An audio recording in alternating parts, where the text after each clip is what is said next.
An animation studio in the Japanese city of Kyoto was set on fire on Thursday, killing 33 people and injuring 36. The suspected arsonist setting off a deadly fire at an animation studio in Kyoto. It happened early this morning in Kyoto. At this point, officials believe this was not an accident.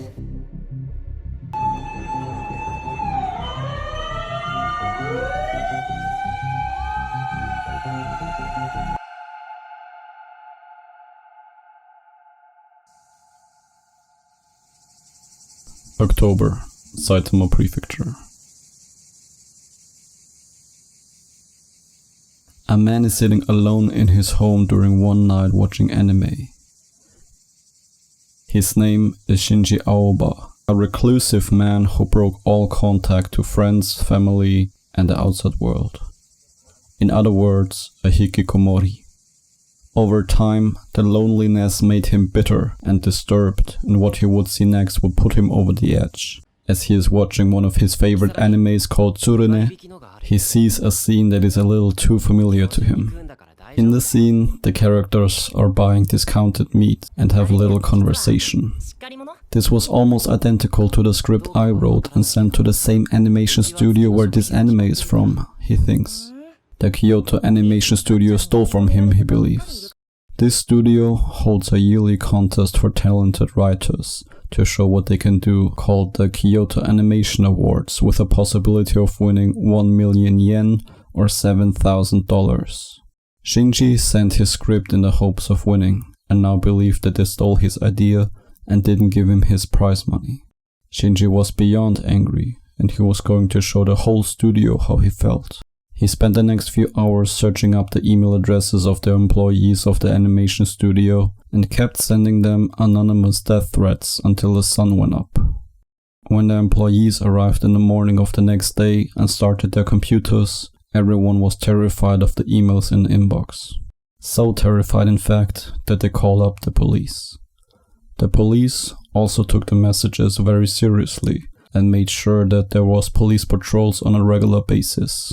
The email messages didn't just stop after that night.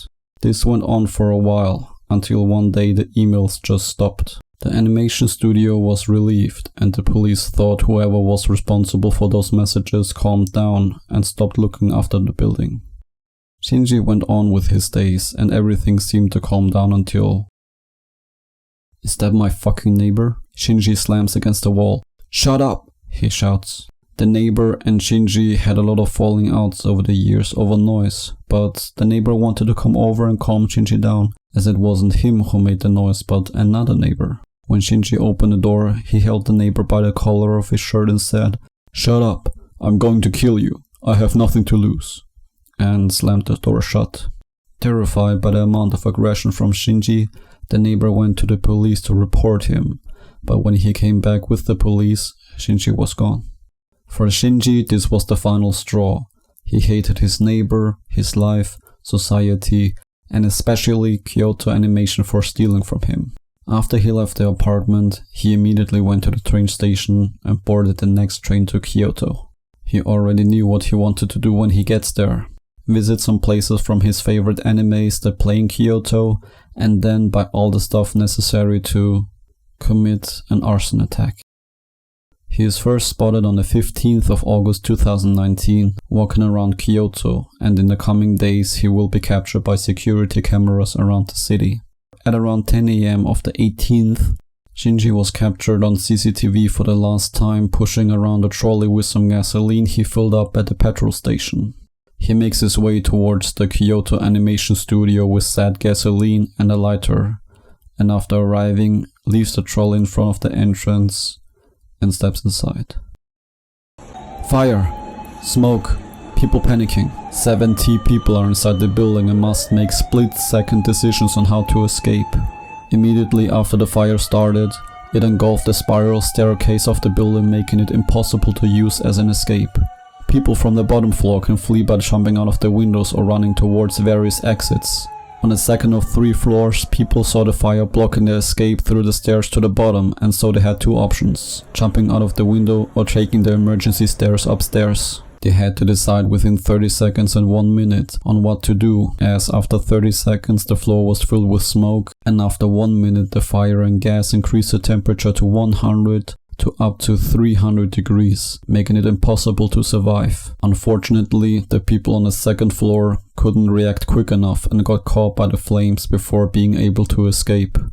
On the third floor, most people decided to take the emergency stairs to the roof, but were not able to open the door as the metal frame was already melted with the door, and the smoke made most employees pass out and pass away just meters from survival. The blaze went on for 3 hours, and after the firemen were able to enter, they found 2 people deceased in the audio recording room on the first floor, 12 people on the second floor, and 19 people on the stairs towards the roof on the third floor.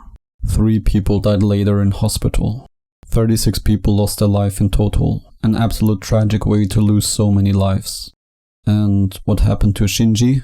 As the fire broke out so quickly, he was also set on fire, but could escape with major injuries. He tried to flee but got tackled by employees of the animation studio and held down until the police came. He almost passed away but was able to recover thanks to the doctors and is now able to stand trial for what he did. As for Shinji's claim that the animation studio stole his script, it was investigated and found out that the scene had nothing to do with his script and it was rejected in the first round of judging. It was more likely a delusion of Shinji that made the connection in his mind. These delusions and confused thoughts are more and more common in hikikomori that turn angry. It is a growing problem in Japanese society that isolation turns people angry and they commit murderous acts. The animation studio was able to recover after the attack thanks to donations of many fans. And thankfully, the studio is known for being a great environment in an industry where people get paid little for unbelievable amounts of work. Kyoto Animation really takes care of its employees and the art form, and they didn't deserve such a thing happening to them. And now I would like to take the time to talk about the victims. I don't think it's good to only talk about the perpetrator, and so I want to take this moment to talk about the victims as well. Usually no names will be released by Japanese law, but many families wanted the world to remember their loved ones who were able to fulfill their dreams and work in an animation studio. So these names were given out with the family's consent.